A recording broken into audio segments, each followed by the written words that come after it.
चल निकल यहाँ से, दफा हो जाए। पूरे मुल्क में जहाँ मेरे इसको कोड़े लगा जाए इस बदमाश को। ये खुद कहता है मैंने बहुत सारी शादियाँ की हैं। मेरी जूती वहाँ पड़ी है। जल्दी से निकल।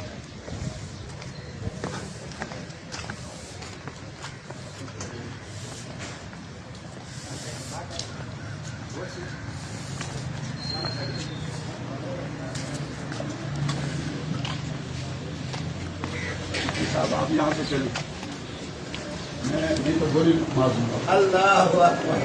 आपको गोली मार दूंगा। अल्लाह निकलिए जल्दी से। चलो फिर मेरे बेटे निकलिए आ जाओ अपना। और आपने भी किसी ने आइंदा नहीं बैठना।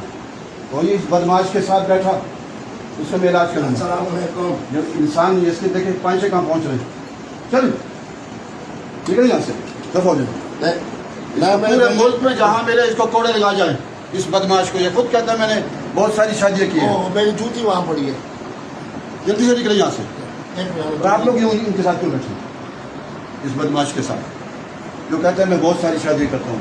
नया दीन बनाया इसने। खाकान लाल मस्जिद में आपने नहीं आना।